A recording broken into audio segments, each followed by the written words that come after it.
Good morning. I am Dr. Zado from Serum Institute of India, Executive Director. And I have my colleague, Dr. Rajiv Dere, Hello. who is also Executive Director and in charge for our all vaccine production, and he is a virologist by profession. Hello. So, based upon the current situation of the coronavirus, I would like to ask him, as a virologist, what are the current challenges facing India in countering the fight?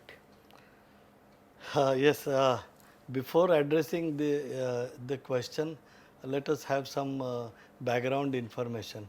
I mean, this is something very new which nobody has ever seen, this virus. Forget about the origin of this virus. Now the virus is in human beings and is being transmitted from human to human. What is happening is, since this virus is new, practically every human being is going to get infected.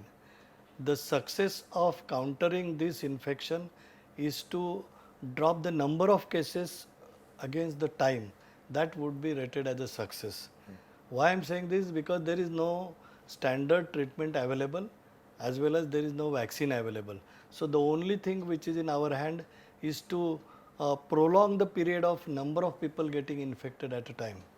And based on that, we have a classification that the cases are imported, then there are local cases, and then community transmission.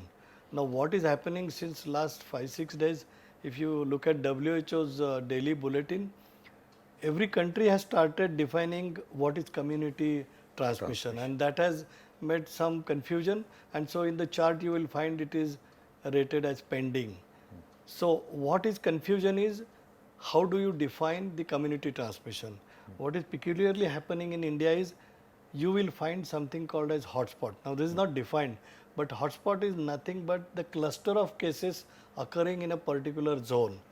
So in my opinion, if we want to achieve the drop in number of cases versus time, then what is required is strict monitoring of social distancing, avoid gathering of people, and that's the only way we can stop this transmission.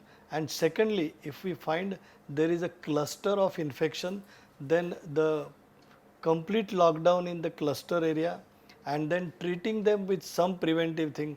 I understand at some places people have been distributing hydroxychloroquine as a medicine, preventive medicine. Is not actually, but with some medical care, this appears to be the solution at this time. So till the time vaccine is available, till the time you don't have an official drug available formally, I think social distancing is the only thing. But the challenge is, how do you balance between the daily needs of people and not allowing them to gather, and that is becoming a biggest challenge in my opinion.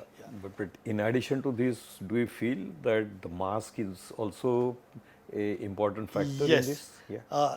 I came across a very recent study which was done with coronavirus, flu and rhinovirus, and the normal mask, surgical mask, has ability to retain at least 50% of virus which comes out of as a droplet or some respiratory droplets after sneezing or coughing. This is a proven fact based on all three viruses actually studied. So putting mask on the face is a must, and that is a primary important thing in social distancing. Sure. Now, what are the resources available within the country and what more is required to augment the current situation? I think the resources available is the number of tests that we should carry out. Today, the number of tests that we are carrying out is significantly low. So we are missing lot of asymptomatic carrier which eventually could transmit this and make a hotspot or a cluster. So what is must today is the number of tests that we should carry out. There is also a concept of a pool testing which used to be during lot of earlier pandemic. So a group of 10 people tested simultaneously could reduce the number of tests, and then if you find in that 10 if the test is positive, then you can go on testing 10. Indeed. This is a proven fact. So I can say that if we can increase the number of tests plus some innovative approach in testing, then it will be a better thing to do. Sure, okay.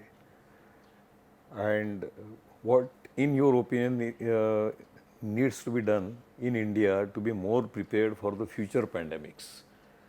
I remember in 2007 or 2008 when I attended pandemic preparedness meeting in WHO, almost all cross section of scientists, mathematicians, social science people, they were continuously saying that is not the question whether it will be, when it will be, When? that was the question. At that time, avian flu actually started this preparedness, pandemic preparedness. Uh, there have been various things which have been depicted and various fears that have been created in order to address such situation, including the effect of lockdown, transport, then aviation industry, railways, everyday needs. But I think nobody really believed that there will be one day some pandemic. So actually swine flu and avian flu and SARS and MERS gave us a hint that it is coming, but I don't think anybody has given enough attention to this. So we need to have these quite prepared, including medical equipments, personal protections, masks, surgical equipments, ventilators. There has to have a budget which is should be created for pandemic preparedness. I think in short that is a requirement, and we should be learning this after this pandemic. Right. Okay, now since we discussed few things about the impact of COVID on human health and loss of life and etc., but nonetheless it is going to make a bigger impact on economy and especially a growing economy like India. And since you have been talking to various members of CIA and industry fraternity, in your opinion, what are your views that would be impacting the Indian economy, maybe in short term or long term? Yeah. Dr. Dere, honestly, I am not an economist. Like you, I am also a scientist. But because I am interacting or I am maybe talking to the people not only in India but outside, I think on Indian economy this is really going to impact in a big way, and it will take at least another 2-3 years for India to come back to the normal position. What we have seen is that yes, all the businesses are closed down, except for maybe the small shop owners like vegetable vendors and the chemist. Now, it has impacted tremendously for the daily wage people. All those daily wages people who are working in the shops, in the hotels or in the shanties, they don't know what to do. What to do. Yeah. And honestly speaking, I think government also was not really ready at that time to take a decision what exactly they want to do with these people. Although so many NGOs and government itself has come out to help these guys, but they have suffered the maximum. Apart from that, all big industries are almost now working from home or they have closed down.